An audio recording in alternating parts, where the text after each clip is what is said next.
ఈ మధ్యన ఒక అలవాటుగా మారిపోయింది. ఏ ఆధారము లేకపోయినా, ఏ అధికారిక ప్రెస్ మీట్ లేకపోయినా, అధికారిక స్టేట్మెంట్ లేకపోయినా, ఇదిగో పులి అంటే అదిగో తోక, ఇదిగో ట్యాపింగ్, ఈ హీరోయిన్ ఆ హీరోయిన్, ఈయన డ్రగ్గులు వాడాడు ఆయన డ్రగ్గులు వాడాడు, ఒక్కడంటే ఒక్కడు ఈ రాష్ట్ర ప్రభుత్వంలో కానీ ఈ రాష్ట్ర అధికార యంత్రాంగంలో కానీ అధికారికంగా ఏమైనా చెప్పారా? ఏంది గాసిప్సు, ఏంది నాన్సెన్సు? ఎవరన్నా మీకు వచ్చి ఫలానా వాడు తప్పు చేశాడని చెప్పారా ఇప్పటికీ? ఇది ట్యాపింగు, అది కుంభకోణం, ఇది లంబకోణం, అది డ్రగ్స్, ఇవేనా? ఇంకా 6 గ్యారెంటీలు మర్చిపోదామా? 420 దొంగ హామీలు మర్చిపోదామా? ఆడబిడ్డలకు ఇస్తానన్న 2500 మర్చిపోదామా? ముసలోళ్ళకి ఇస్తానన్న 4000 పెన్షన్లు మర్చిపోదామా? రైతులకు ఇస్తానన్న బోనస్ మర్చిపోదామా? ఇదిగో పులి అదిగో తోక అని వదంతులు పట్టుకునే రోజు మనం అందులో ఒత్తుకుంటూ కూర్చుందామా ఫోన్లో? ఈ తమ్మునేలు ఆ తమ్మునేలు, వీడు ఇట్లా అంట వాడు అట్లా అంట, ఈయన ఇంకా మనకు కావాల్సింది? ఈ గాసిప్స్ అడిక్షన్ కూడా, ఈ గాసిప్స్ ఏవైతే ఈ వదంతులు ఈ రూమర్స్ ఏవైతే ఉన్నాయో వీటి అడిక్షన్ కూడా ఈ రేవంత్ రెడ్డికి పట్టుకున్నది. ఓ పిచ్చోళ్ళగా మాట్లాడుతూ ఉన్నాడు. ఆ జుబ్లీ ప్రాంతం ఉంటుంది హైదరాబాద్లో, అక్కడ కిట్టి పార్టీలు జరుగుతూ ఉంటాయి.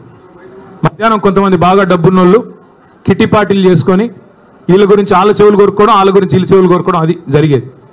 ఈయన కూడా అట్లాంటి కిట్టి పార్టీ ఆంటీ ఈయన రేవంత్ రెడ్డి గారు. ఎక్కడో ఎవడో చెప్పింది విని అదే నిజం అనుకుని భ్రమించి దాన్ని మళ్ళీ 10 మందిని పోగేసుకొని, మీడియాని పోగేసుకొని చిట్ చాట్ల పేరిట చిల్లర మాటలు మాట్లాడే నికృష్టుడు రేవంత్ రెడ్డి.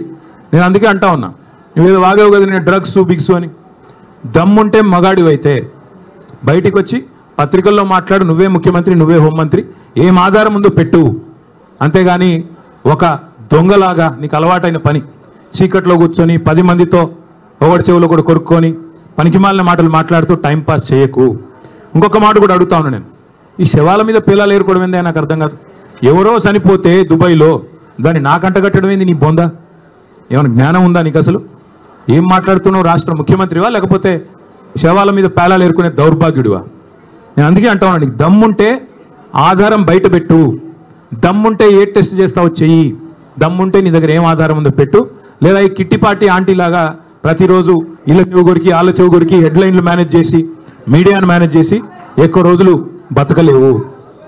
ఇంకో మాట నేను అడుగుతా ఉన్నా, నేను అంటా ఉన్నాడు, నేనంట కోర్టుకు పోయి స్టే తెచ్చుకున్నా అంట. కోర్టు ఏం చెప్పింది తెలుసా రేవంత్ రెడ్డిని?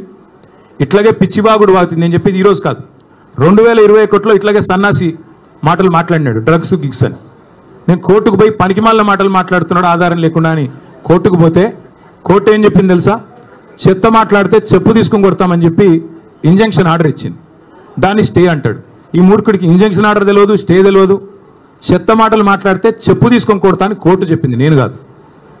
బుద్ధి జ్ఞానం ఉంటే ఆ ఇంజంక్షన్ ఆర్డర్ ఇంకా ఉంది. నువ్వు ముఖ్యమంత్రివి. ఒక థర్డ్ రేట్ చిల్లరగాడిలాగా బజార్లో పోయే చిల్లర పంచాయతీలాగా